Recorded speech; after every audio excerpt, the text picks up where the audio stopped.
Okay, good afternoon and welcome back. This is our fifth session in this course on American political conventions. And we're moving now in time as we're moving to 1952. So these are years now that a lot of us remember. It's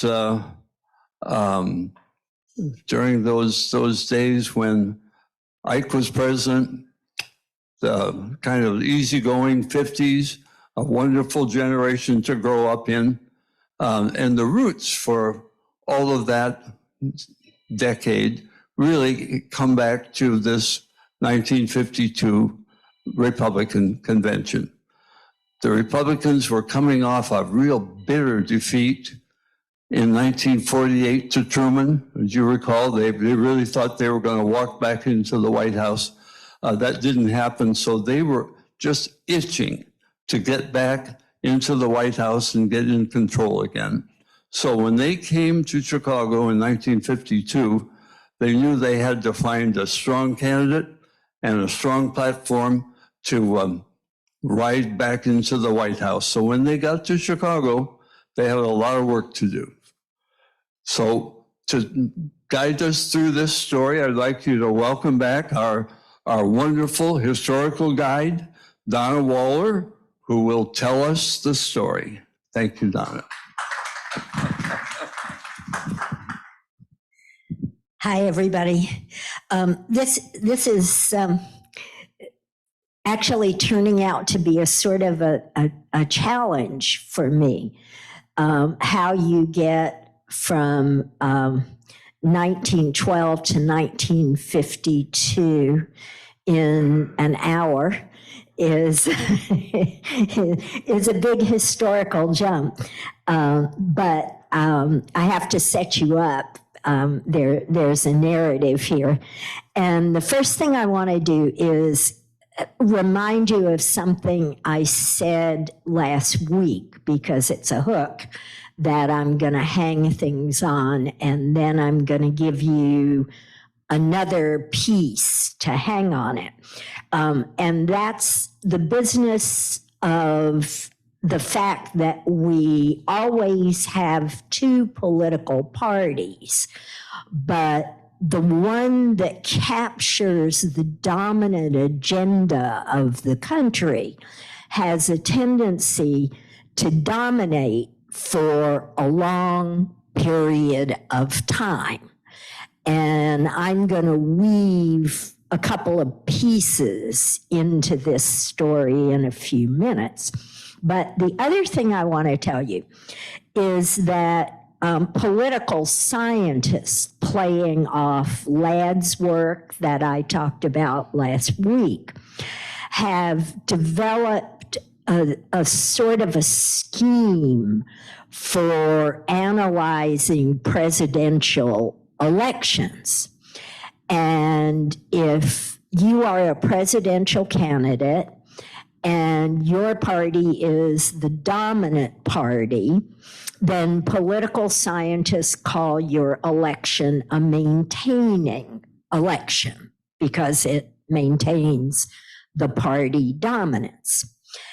And if you somehow manage to be a member of the other party who sneaks into the presidency in some strange way, like Woodrow Wilson in 1912, political scientists call that a deviating election. Party dominance doesn't change, but the other party kind of sneaks in because of unique historical conditions. And then the last one that has relevance today is a realigning election. And that's an election where party dominance shifts and the other party gets to be the dominant party for a long period of time. Just so I can toss this in because you'll want it when you think about 1968 and forward after next year. There's a fourth category. This is a made-up word that I cannot stand, but if somebody said to me, what would you make of the most recent, say, 30 years of presidential election? I would say, no, those are evidence of a de-alignment. Okay, they're called de-aligning elections. And the way you identify them is that parties compete evenly for a long period of time for the White House. First you get a Democrat, then you get a Republican, then you get a Democrat again. At the end, I'll talk to you a little bit about that. But Woodrow Wilson, so that's kind of the backdrop of what I want to say. And I want to pick up by reminding you that I got 2 Republican conventions. So a sort of a sub-theme of this that you could follow if you're interested by it is the history of the Republican Party. And you want to remember that the Republicans came to dominance because of the Civil War, and they became the party of industrialization. And as I told you last week, for this is American history in 15 minutes. For a variety of reasons, industrial conditions bred a thing called the progressive movement. And progressivism was at all layers of government and social relations, looked at cultural matters, and progressivism had a foot in both parties. And that, to a great degree, took you to the end of the story last week, where 2 progressives and 1 sort of mainstream Republican ended up competing for the presidency, and Woodrow Wilson became a deviating president because of a split in the Republican Party. A lot of people in this room know that I've taught courses on the presidency a lot of different places. And one of the things that interested me in the presidency was why Woodrow Wilson was ranked as a great president, and he is by all historians. One day I was reading and I thought to myself, hardly anybody gets to be great on the basis of failed foreign policy. And for generations, my students at Santa Fe, if I said, why is Woodrow Wilson a great president? They would go, World War I, the League of Nations, yada, yada. I go, no, all those things were failures. There's got to be something else. And for those of you who are interested in this, of course, it was his domestic progressive agenda, which brought in a lot of reform at the national level for the first time. But Wilson is one of those presidents who history treats less and less well for a lot of different reasons with every passing year. But Wilson is elected, as you saw by the cartoon last week, by a nose. And then he makes some unfortunate decisions. for himself and for the history of the Democratic Party, or the short-term history of the Democratic Party. And probably the greatest one was taking the country into World War I. There were two dimensions to that set the stage for what happened next. One was making World War I a moral crusade. Okay. We're going to make the world safe for democracy. What kind of a war aim is that? Okay. And when the war ends and the world isn't any safer for democracy, that ushers in a level of national cynicism that America had never experienced. We had gone off on this foreign adventure, and the world wasn't any safer for democracy, and what we got were 100,000 dead Americans, and experience of modern warfare for the first time. So turning the war into a moral crusade ushered in what I think of as the cynicism that follows the war in the 1920s.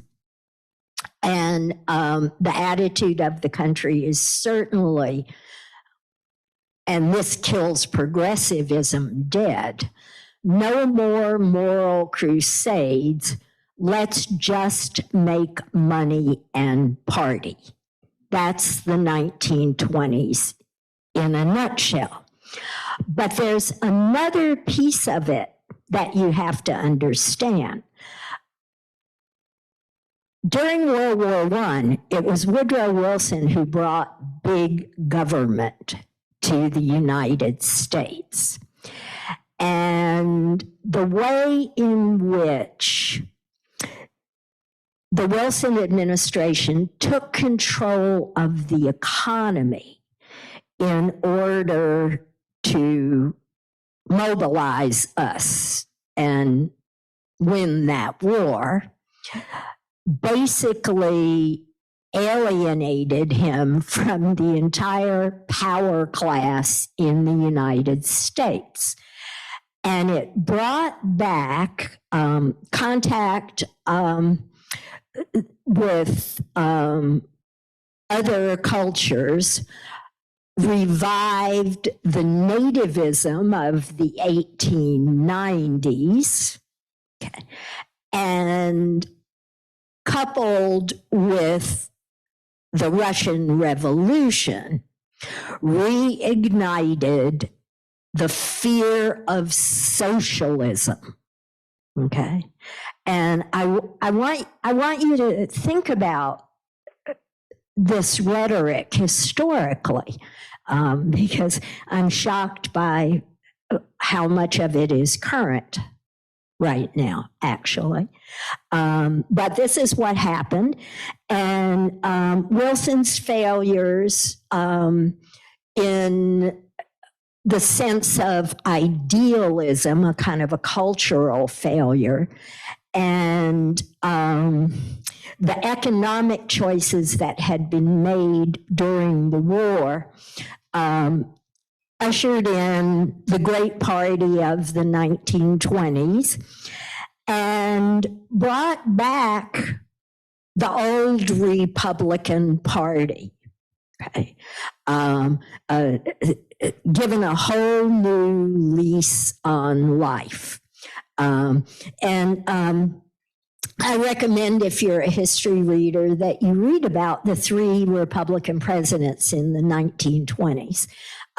They are very reflective of their party's values.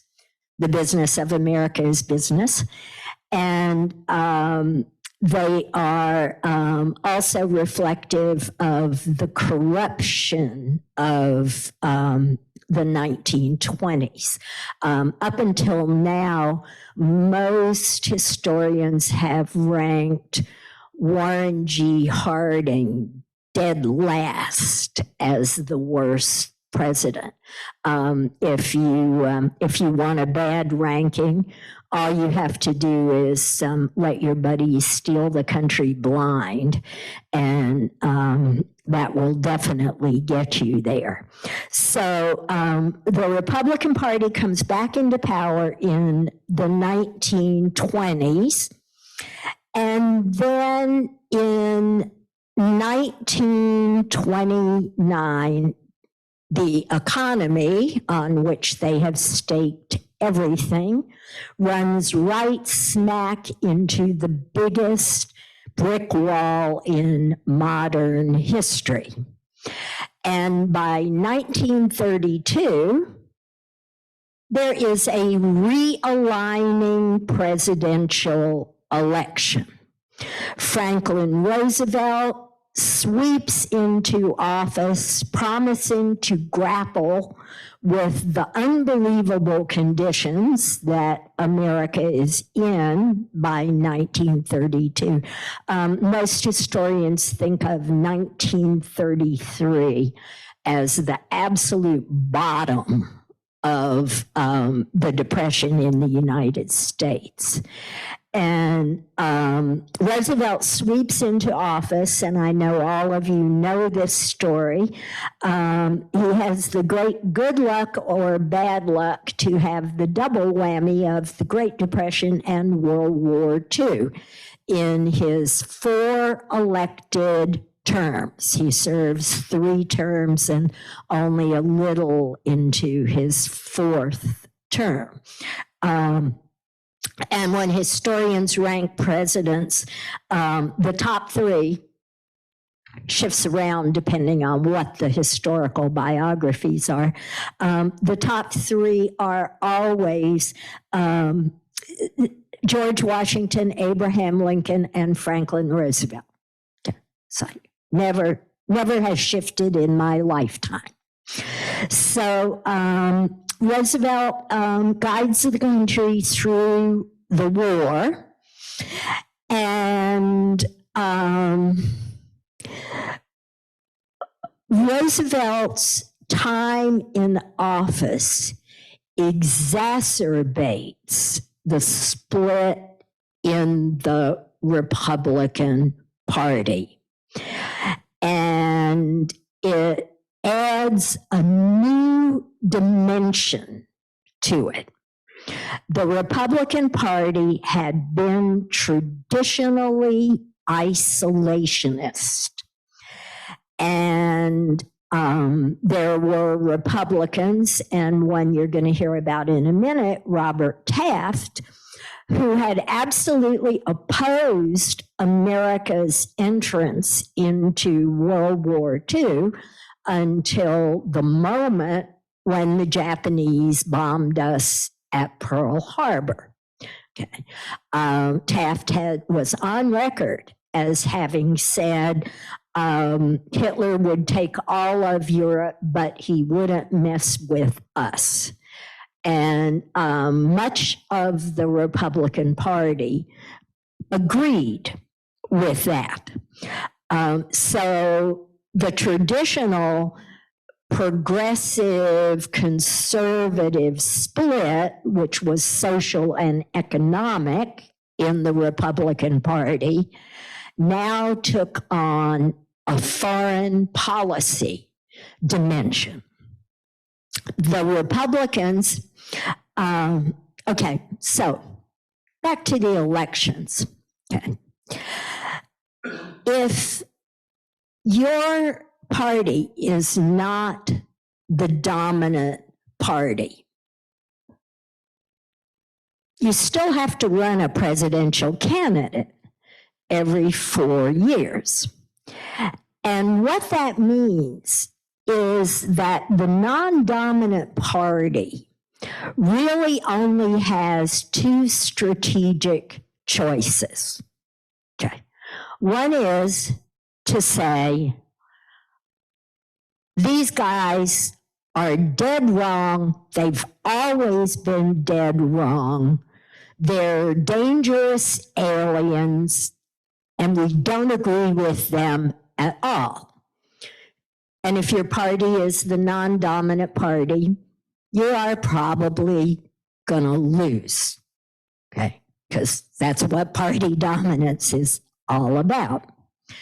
So the strategy that's left to the non-dominant party is a strategy I call me too, but better.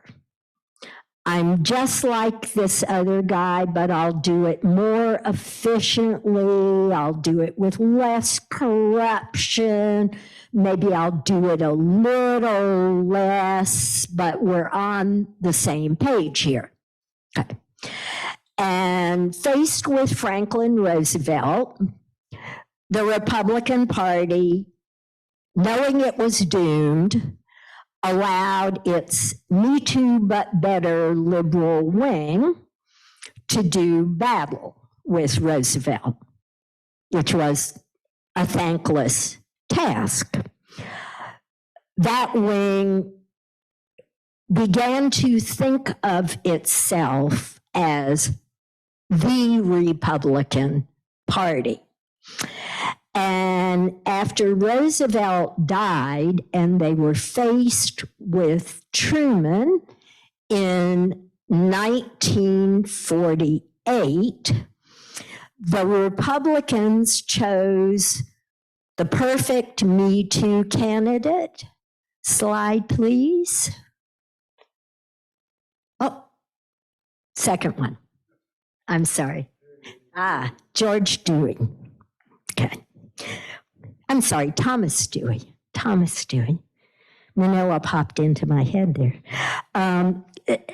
Thomas Dewey was a Me Too, but better.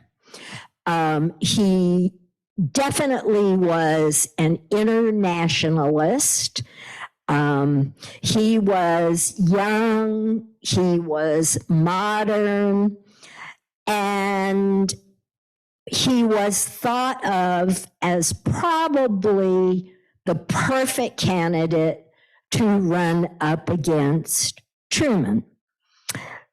Truman had some baggage. Next, please. Okay. The Korean War was going on. As I said, this is like history with great gaps. The Korean War was going on. And it wasn't popular in the country. And Truman, who Truman's ranked as a near great president. He's an interesting guy. But, oh no, it's the other one with MacArthur, that one, MacArthur and Truman. MacArthur had disobeyed a commander-in-chief's orders during the Korean War. And despite the fact that he was a hugely popular World War II hero, Truman had removed him from command. So, and that was a decision that was somewhat unpopular in the country. There was labor unrest. Demobilization from the war was a problem. And last but not least, Truman had committed to giving all our money to rebuilding Europe, which many Americans did not like. Dewey was Me Too, but smaller and more efficient. He felt we should have a presence in Europe, but the Marshall Plan was not exactly what he had had in mind. And he was a very good campaigner. Truman was kind of not, although he had a particular kind of charm. And ultimately, and you guys probably know about this election is in every single political science textbook. Why? Because the pollsters got it wrong. Every person who wants to not believe political polls goes back to the first really big presidential one in 1948, exemplified by that wonderful picture of Truman holding up the newspaper that says Dewey wins by a landslide on the morning he was president. So the Republicans had failed to wrench the presidency away from the Democrats yet another time. And that takes us into 1952. The war dragged on. The country was inflationary. There were a lot of different problems. And the Republicans, the old Republicans, saw it as their best chance in 1952 to take power and bring government back to the fiscal responsibility and small size that they approved of. Now, the 1952 convention is unique for a couple of different reasons. The first one, and I'll get back to this in a few minutes, is that it was the first one televised. Okay. I was 7 years old. We had just gotten a television set. My father, who was a World War II hero, voted for a Republican once in his lifetime. Guess who? Okay. So I have some memories. Next slide, please. Up, one more. Okay, I have some memories of the slides you're going to see of the convention. And I'll point out some things that I actually didn't remember when before I went back and looked at the slides. So, unique that way, first televised convention, but unique for another way. The last of what historians call open conventions ever. That means no one really came in as a front runner. There were a herd of candidates, one of them the disgruntled Douglas MacArthur, who absolutely ruined his political chances with the speech he gave in the 1952 convention. But some other people you might not have known about. Chief Justice Earl Warren, who was then a U.S. Senator from California, was considered a chief contender in 1952. But ultimately, next slide, please. It came down to these two men. One of them is familiar to everyone. I had forgotten how bloody cheerful he was. Okay, it's hard to find a picture of Eisenhower where he isn't smiling.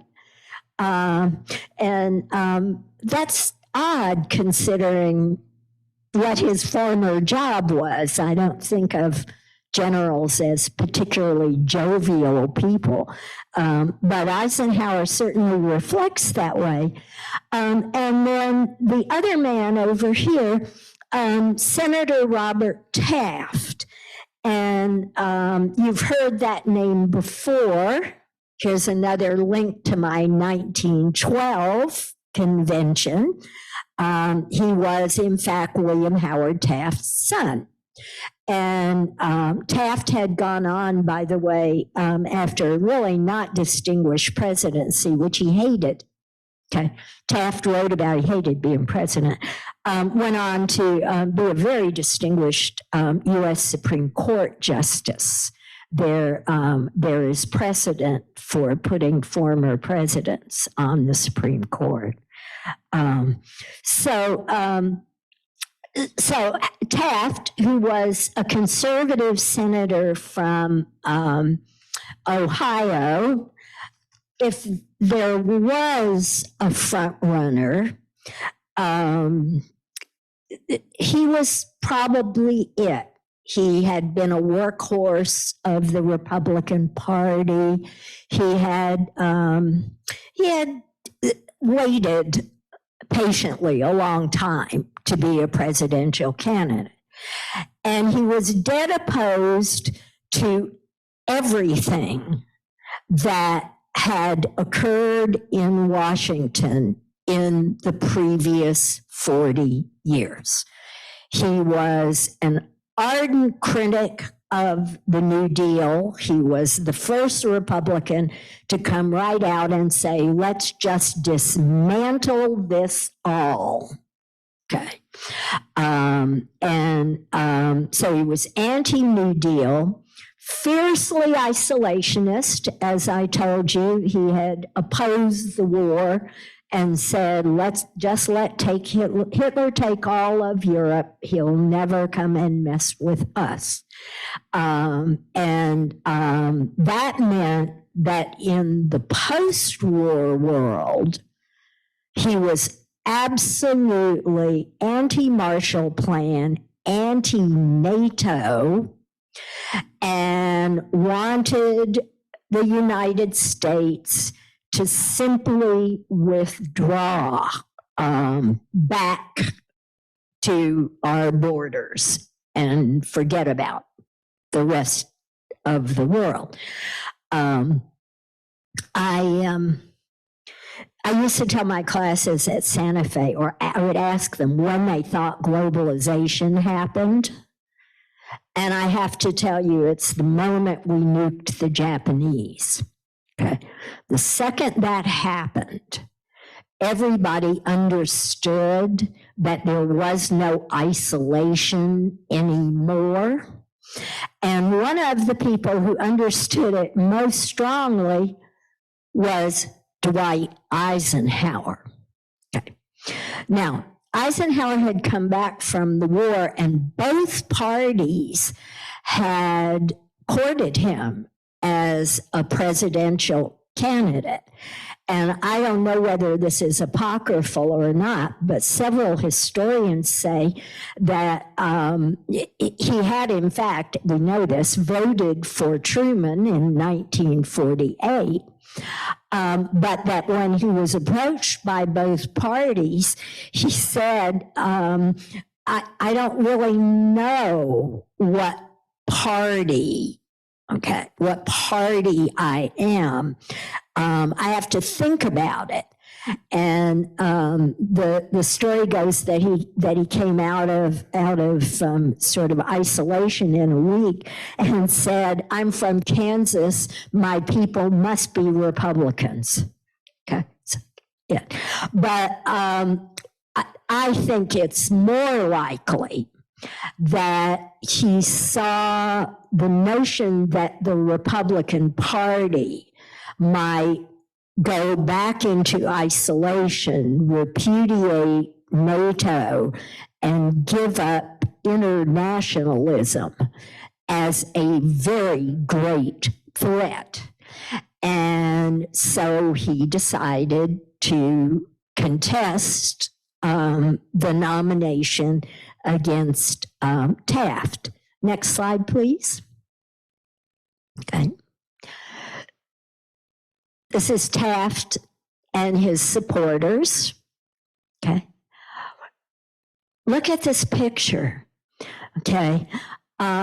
First of all, please notice that absence of almost everyone who isn't white and male.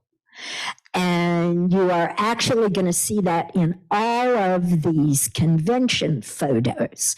Having watched it as a child, I found it shocking after all this time to actually see how thoroughly out of any kind of power anyone but middle-aged white males were, and you can see it in these photographs. But the other thing, look at the people. Have you seen a political convention that wasn't orchestrated, where people looked like they were actually going into a frenzy of cheering for their candidates in the last 40 years? This is another way that you want to think about what I said is the open convention. These people came and thought their job was actually to nominate.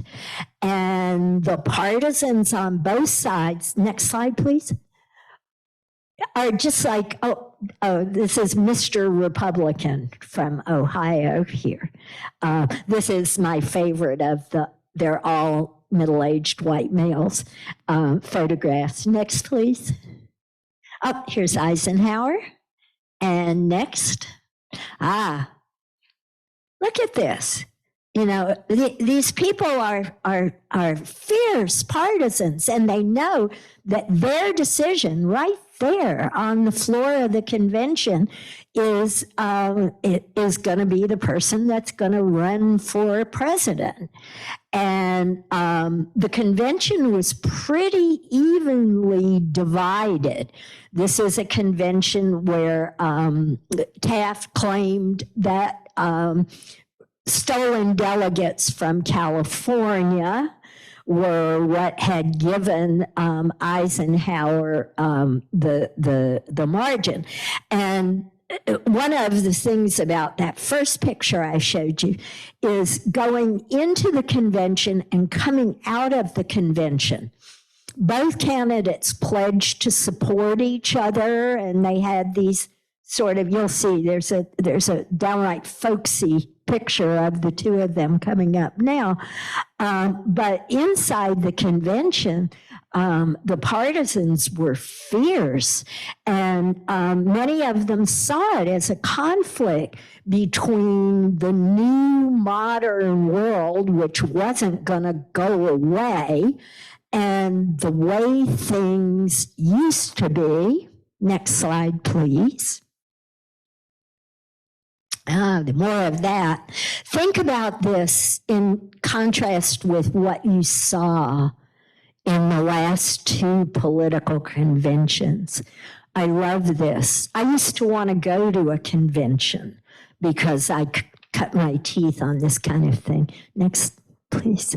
And there they are, you know, pledging to support each other and looking kind of charming. This photograph is very interesting to me. The photographs of Taft at the convention are very interesting to me because about a year and a half later, he was dead. And it doesn't show. He had a fiercely aggressive cancer. And if he had gotten the nomination and been elected president, he would have been gone within the first year of his presidency. And all of that was unknown. And when I look at these pictures, he looks remarkably healthy for someone in that condition. So next photograph, please. Part of the issue about the delegates and the California delegates that gave the nomination to Eisenhower was that the Taft supporters widely thought that that those delegates had been traded off for the vice presidency. And they actually thought Eisenhower was going to pick William Nolan, the other senator from California. But instead, listening to advisors in the Republican Party, he chose Richard Nixon, who was a World War II veteran who had cut his teeth in Washington, attacking the Democratic Party over international affairs, specifically the issue of communist infiltration into the State Department. And the choice of Nixon is where Nixon's rise to power actually begins, and gives me a link into the next convention, which I'm going to talk about, which is the Democratic Convention in 1968, where Nixon, who might be thought of as a three-time loser by that time, manages to get the Republican nomination for president and go on to play a large role in the future of American politics. But here he is with Eisenhower. Eisenhower actually didn't like him. And at one point during the Eisenhower presidency, in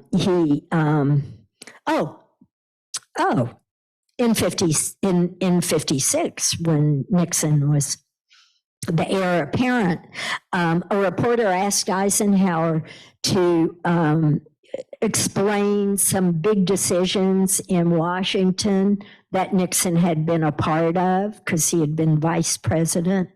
And Eisenhower said, if you give me a couple of days, I can think of one. And with friends like that, you really don't need very many enemies at all.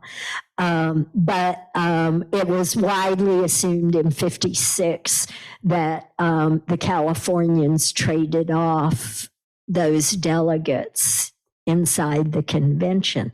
Now, back to the fact that all of this happened with the people of the United States watching it. And many Americans drew a lot of different conclusions from seeing this. One was that presidential candidates were being nominated in smoke-filled rooms, just like the 1890s, where delegates were swapped, and they had seen it happen right on the floor in front of them. And one of the results of that was that a number of states began to push for and implement primaries. Okay. One of the reasons conventions don't look the same anymore is that most delegates are chosen in primary elections. And since 1952, there's never been a convention where an outsider like Eisenhower could simply walk in, say, I'm a Republican and I think I'm going to run. Okay. So the 52 convention was sort of the end of real nominating conventions. Okay. Although, as you're going to see, there are accidents. And occasionally, even in the future, outsiders get a play in the conventions, as you'll see. But that's it for 52. Eisenhower is elected and reelected in 56. And there's a big gap, and I'll fill in the pieces of it next week when I see you. Do you guys have any questions?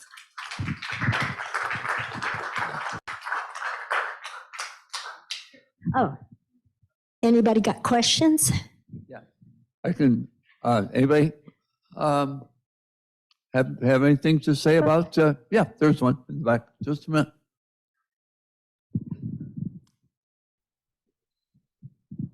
This is hard, jumping in 40-year blocks.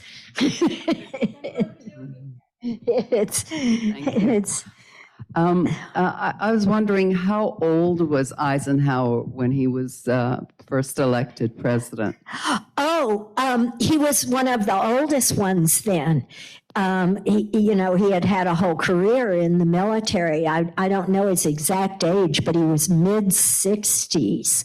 And one of the things I used to love to look at was contrasts of the Eisenhowers and the Kennedys at their inaugural ball. I mean, Eisenhower really was kind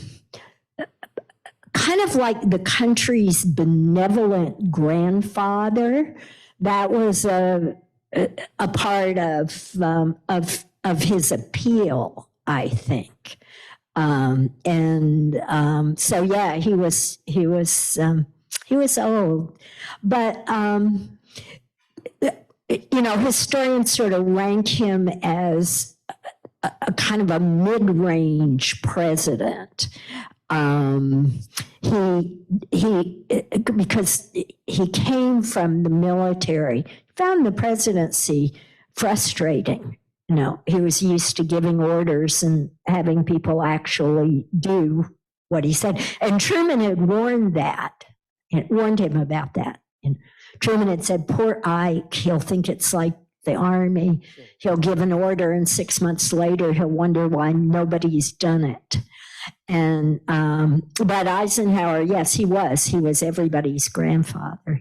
And he actually, as I said, I watched this convention when I was 7. Eisenhower actually resembled my grandfather. So I felt malevolent about him. It's interesting, your story about Taft and how quickly he passed. Eisenhower, during the war, was a chain smoker.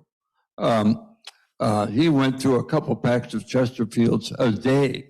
And I think his health held up throughout the presidency. In spite of that. He did have a heart attack. Oh, yes. While he was president, but he was good. Let's go to Shirley on Zoom. Go ahead. Hello, Donna. Great. Shirley. I remember all the slogan and all the buttons people wore. I like Ike. That was the slogan. I like Ike. But I want to go forward. I want to ask you if this new rank voting will change the way we look at the primaries or conventions or how people are chosen. Will it be different?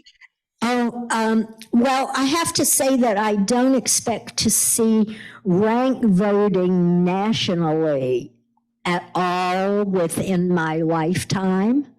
So the answer to that, where conventions is, it's kind of no. What ranked choice voting would do, if it's implemented enough places, is to open the door to third-party formation. And that over time would certainly have an impact on national stuff. But I don't see that as a national move anytime soon. Great. Thank you. Ms. Kramer, Betty Kramer, did you have a question? No, okay. Let's go to Tom George. Yeah, great talk, Donna. I really, really like it. Could you tell us a little more about Eisenhower's dislike or distrust of Nixon? Oh, well, okay. So generally, Eisenhower kind of had a distrust of politicians. There were a couple of things. One was that Eisenhower disliked McCarthyism and the red baiting that was involved with that. And he actually did not like the fact that Nixon had come to prominence in the Alger Hiss case in the way that he had. That was part of Nixon's early career. He had won his Senate seat by essentially red baiting Helen Gahagan Douglas. So Eisenhower didn't like that. And of course, as you doubtless know, it was Eisenhower and McCarthy's attack on the Army that actually led to McCarthy's downfall and sort of easing the paranoia about communism in Washington. But the other thing was that the Republican Party had put up what Eisenhower thought of as a slush fund for the Nixons so that they could live better in Washington. Some prominent Republicans had come to visit the Nixons and had discovered Pat Nixon doing her own housework. And they thought that that was unbefitting to the Republican Party. And so the Republican Party set up a fund for the Nixons. And as soon as Eisenhower agreed to take Nixon as the VP, that became public. And it resulted, as I'm sure you know, in this thing called the Checkers speech, where Nixon went on television and diffused it utterly by talking about his cute little dog that was a gift he wasn't going to give back because his daughters loved it. And the tone in my voice, I have to tell you, that's my mother. I watched the Checkers speech with her, and she turned away from the television set and said, "That guy is a weasel and nobody should ever trust him." And all I have to do is mention that dog and my mother's tone goes straight into my voice. But Eisenhower had a lot of fear that Nixon represented what he thought of as the old political corruption in the parties. Thank you. Thank you. One more question. We're getting close to the time. Yeah. Thank you so much, Donna. We were overseas in the 50s, all of the 50s. My parents never had a political discussion that I can recall, except my father thought favorably of Eisenhower. But by 1960, 61, we were in Berlin, and he took me to see Kennedy's speech, which we could watch from his office window. When he said, "Ich bin ein Berliner," which translates to "I am a jelly donut." Right. But I read some years ago an essay in which the political scientist was asserting that there's a 40-year cycle in our party politics. Could you comment on that, please? Roughly so. If you think about what I said last week, in the early republic, the Democrats dominate for about 40 years. Then the Republicans get about 40 years. The Eisenhower years are deviating elections because we go back to the Democrats who get their 40 years starting in 32, roughly. Then, as I said, there are these things called the de-aligning elections. My students, when I used to talk about this at Santa Fe, they used to love to ask me what I thought was going to be the issue that was going to realign the parties. And to lead you into 1968, taking a leaf out of Abby Hoffman's book, we were brash, we were arrogant, but we were correct. I would look at them and say energy issues and climate change. And I hold to that as an assessment. Thank you very much, Donna. This is a great, this was so much fun. Next week, we go from the calm and steady as you go 50s to all hell breaking loose in the 60s, and that 1968 convention, Democratic convention, which I think probably all of us remember that one. But we're going to bring it back, and it's going to be a fun hour. We'll see you next week. Bye.